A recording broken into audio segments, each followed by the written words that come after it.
ಆದ್ರೆ ನನ್ನ ತಾಯಿ ಶಾಂತಮ್ಮ ಕೊಟ್ಟ ಮಾತನ್ನ ಮೀರು ಅಂತ ಮಾತ್ರ ನೀವ್ಯಾರು ನನ್ಗೆ ಹೇಳ್ಬೇಡಿ. ಹಾಗೆ ಮಾಡೋದಕ್ಕಾಗೋದಿಲ್ಲ. ಪದೇ ಪದೇ ನೀವ್ ಹಾಗೆ ಹೇಳ್ದಾಗ ನನ್ನ ಮನ್ಸಿಗೆ ನೋವಾಗುತ್ತೆ. ಒಂದ್ ವೇಳೆ ಹಾಗೇನಾದ್ರೂ ನನ್ನ ಶಾಂತಮ್ಮನ ಮಾತನ್ನ ಮೀರೋ ಅಂತ ಪರಿಸ್ಥಿತಿ ಬಂತು ಅಂದ್ರೆ ನನ್ ಪ್ರಾಣ ಹೋಗುತ್ತೆ ಹೊರತು ನನ್ನ ಶಾಂತಮ್ಮ ಕೊಟ್ಟಿರೋ ಮಾತನ್ನ ನಾನು ಮೀರಲ್ಲಮ್ಮ. ದಯವಿಟ್ಟು ನೀವೆಲ್ಲ ಕ್ಷಮಿಸ್ಬಿಡಿ ನನ್ನನ್ನ. ರತ್ನಮ್ಮ, ಏನ್ ಮಾತಾಡ್ತಿದ್ದೀರಾ ನೀವು? ಇಲ್ಲಿ ನೋಡಿ, ನಾವೆಲ್ಲ ಬೇರೆ ಏನೋ ಮಾತಾಡ್ತಿದ್ದೀವಿ, ನೀವ್ಯಾಕೆ ದೊಡ್ಡ ದೊಡ್ಡ ಮಾತಾಡ್ತಿದ್ದೀರಾ? ಹಿಂಗೆಲ್ಲ ಮಾತಾಡ್ಬಾರ್ದು ನೀವು. ಬನ್ನಿ ನನ್ ಜೊತೆ ಒಂದ್ ನಿಮಿಷ. ಸುಮತಿ, ಇವರೆಲ್ಲ ಜನ್ಮದಲ್ಲಿ ಬದಲಾಗಲ್ಲ. ನೀನಾಗ ಸ್ವಲ್ಪ ಸ್ಟ್ರಾಂಗ್ ಆಗಿ ಕಾಫಿ ತಗೊಂಬ. ಸರಿ.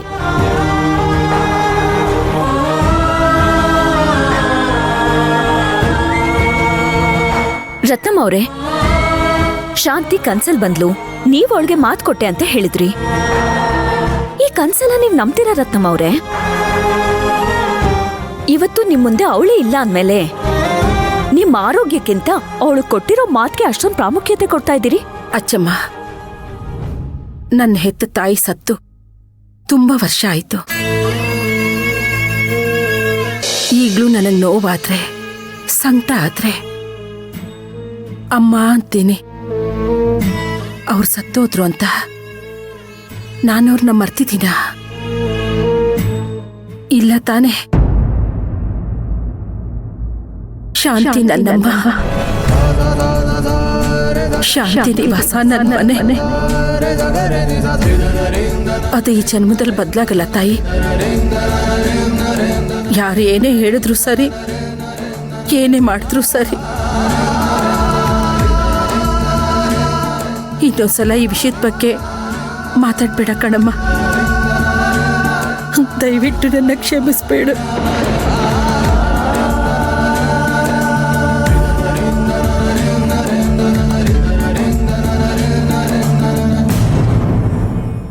ಅಚ್ಚಮ್ಮ,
ಹೇಳಿ ಅರ್ಚನಾ.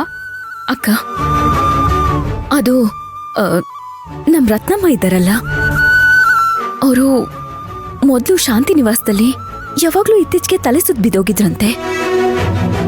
ಅದಾದ್ಮೇಲೆ ಇಲ್ಲ ನಮ್ಮನೇಲಿ ಒಂದ್ಸತಿ ಬಿದ್ದೋದ್ರು.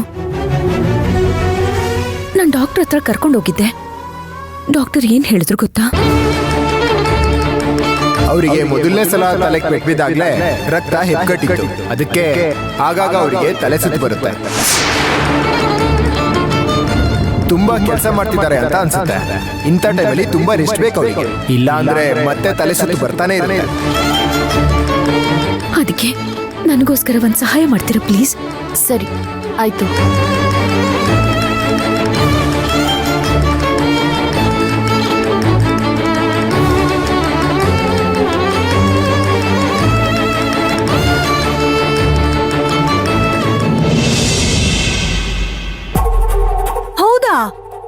ಹಾಗಾದ್ರೆ ಇನ್ ಮುಂದೆ ಅವಳು ಮನೆ ಕೆಲಸ ಮಾಡೋಕ್ಕಾಗಲ್ವಂತ?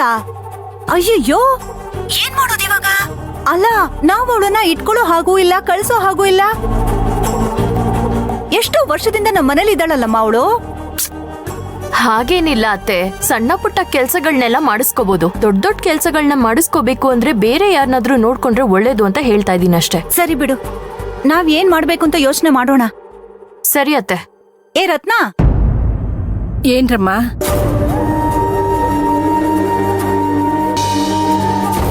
ಏನ್ರಮ್ಮ? ರತ್ನ, ನಿನ್ಗ್ ಹುಷಾರಿಲ್ವೇನೆ? ಅವತ್ತು ತಲೆ ತಿರುಗ್ ಬಿದ್ಯಲ್ಲ, ಇನ್ನು ಹಾಗೆ ಇದ್ಯಾ ನೋವೆಲ್ಲ? ನೀನ್ ಆವಾಗವಾಗ ತಲೆ ಸುತ್ತ ಬೀಳ್ತಿದ್ಯಂತೆ. ಅಲ್ಲ ಕಣೆ, ನಮ್ ಹತ್ರ ಹೇಳಿದ್ರೆ ನಾವ್ ಆಸ್ಪತ್ರೆ ಕರ್ಕೊಂಡ್ ಹೋಗಲ್ಲ ಅಂತಿದ್ವಾ? ಹೊಸ್ದಾಗ್ ಬಂದಿರೋರು ಯಾರು ವೀರಣ್ಣನ್ ಮನೆ, ಅವ್ರು ಇನ್ಯಾರ್ಗೋ ಹೇಳ್ತಾರೆ. ಅವ್ರು ಯಾರು ನನಗ್ ಫೋನ್ ಮಾಡಿ ಹೇಳಿದಾರೆ, ವೀರಣ್ಣ ಏನೋ ಕರ್ಕೊಂಡ್ ಹೋಗಿ ನಿನ್ನ ಡಾಕ್ಟರ್ ಹತ್ರ ತೋರ್ಸಿದ್ರಂತೆ. ನಾವು ತೋರ್ಸಲ್ಲ ಅಂತ ಹೇಳಿದ್ವೇನೆ? ಆ ಥರ ಏನಿಲ್ಲ ಕಣಮ್ಮ. ಉಬ್ಬೆ ಬೆಳೆಲ್ ನಿಂತಿದ್ರೆ ಹುಲ್ಲು ಇಲ್ಲ ಕಾಳು ಇಲ್ಲ ಅಂತಾರಲ್ಲ, ಹಂಗಾಗಿದೆ ನನ್ನ ಪರಿಸ್ಥಿತಿ. ಆ ಮನೆ ಕೆಲ್ಸಕ್ಕೆ ಹೋಗಿದ್ನಲ್ಲ, ತಲೆ ಸುತ್ತ ಬಂತು, ಬಿದ್ಬಿಟ್ಟೆ. ಆಗ ಅವರೇ ಕರ್ಕೊಂಡೋಗಿ ತೋರ್ಸಿದ್ರು ಕಣಮ್ಮ. ನಾನೇನು ಅವ್ರಿಗೆ ಪಾಂಪ್ಲೆಟ್ ಹಾಕಿ ಪ್ರಚಾರ ಮಾಡಿದ್ನಾ? ಇದೆಲ್ಲ ಮಾತ್ರ ಚೆನ್ನಾಗಿ ಮಾತಾಡ್ತೀಯ ನೀನು. ಸರಿ, ಆ ಮನೆಯವ್ರು ಏನ್ ಹೇಳಿದ್ರು ಈಗ? ಅವ್ರು ಹೇಳಿದ್ರು, ಸಣ್ಣ ಪುಟ್ಟ ಕೆಲಸ ಎಲ್ಲ ಮಾಡ್ಕೊಂಡೋಗು, ದೊಡ್ಡ ದೊಡ್ಡ ಕೆಲಸ ಎಲ್ಲ ಮಾಡಬೇಡ. ಯಾರನ್ನಾದ್ರೂ ಇಟ್ಕೊಳ್ಳೋಣ, ಅವ್ರು ಬಂದಾಗ ನೀನು ಇಂತಿಂತ ಕೆಲಸ ಅಂತ ನೀನು ಹೇಳ್ಕೊಡು. ನಿನಗೆ ತುಂಬಾ ಸುಸ್ತಾದ್ರೆ ಕೂತ್ಕೋ, ಮಿಕ್ಕಿದ್ದೆಲ್ಲ ಅವರೇ ಮಾಡ್ಕೊಂಡು ಹೋಗ್ತಾರೆ ಅಂದ್ರು. ಸರಿ ಬಿಡು, ಹಾಗಾದ್ರೆ ಈ ಮನೇಲೂ ಸುಶಾಂತ ನೋಡೋ, ರತ್ನಮ್ಮ ಆ ಮನೇಲಿ ಕೆಲಸ ಮಾಡುವಾಗ ತಲೆ ಸುತ್ತಿ ಬಿದ್ಬಿಟ್ಲಂತೆ. ಅವರೇ ಡಾಕ್ಟರ್ ಹತ್ರ ಕರ್ಕೊಂಡು ಹೋಗಿ ತೋರ್ಸ್ಕೊಂಡ್ ಬಂದಿದ್ದಾರೆ. ನಮ್ಗೊಂದ್ ಮಾತು ಹೇಳಿಲ್ಲ ಕಣೋ. ನೋಡೋ ಇವಳು. ಏನ್ ರತ್ನಮ್ಮ, ಇಂಥ ವಿಷಯ ನೀವು ನಮ್ಮ ಹತ್ರ ಹೇಳಲ್ವಾ? ನಾವೇನ್ ಬೇಡದೇ ಇರೋರ, ಹೊರಗಡೆಯವ್ರಾಗ್ಬಿಟ್ವಾ ನಾವು? ಹೇಳ್ಬಾರ್ದು ಅಂತ ಏನೂ ಇಲ್ಲ ಸುಶಾಂತಪ್ಪ. ಈ ಮನೆಯಲ್ಲಿ ನನ್ ಸುಖ ದುಃಖ ಎಲ್ಲ ಕೇಳಿಸ್ಕೊಳ್ಳೋ ಅಂತ ಕಿವಿಗಳೇ ಇಲ್ದಿರಂಗ್ ಆಗೋಯ್ತಲ್ಲ.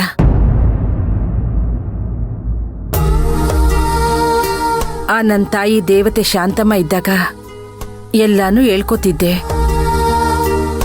ಅವಳು ಕೂತ್ಕೊಂಡು ಕೇಳಿಸ್ಕೊತಾ ಇದ್ಲು. ಈಗ ಯಾರತ್ರ ಹೇಳಲಿ? ಶಾಂತಿ ಇಲ್ಲದ ಮನೆ ಈ ಮನೆ ಶಾಂತಿ ನಿವಾಸ ತರನ ಇದೆ. ಏನೇ ಮಾತಿಗೆ ಮುಂಚೆ ಬರೀ ಶಾಂತಿ ಶಾಂತಿ ಶಾಂತಿ ಅಂತ ಅವಳು ಜಪ ಮಾಡ್ತಿದ್ಯಲ್ಲ ನೀನು. ಒಂದ್ ಅರ್ಥ ಮಾಡ್ಕೋ ರತ್ನ, ಅವಳು ಈ ಮನೆಗ್ ಬರಕ್ಕಿಂತ ಮುಂಚೆಯಿಂದನೂ ನಾನು ಇದೀನಿ, ನೀನು ಇದ್ಯಾ. ಯಾಕೆ ಮರ್ತೋಯ್ತಾ ಎಲ್ಲ? ಯಾವುದು ಮರ್ತಿಲ್ಲ ಕಣಮ್ಮ. ಸತ್ಯ ಸತ್ಯನೇ ಅಲ್ವೇನಮ್ಮ?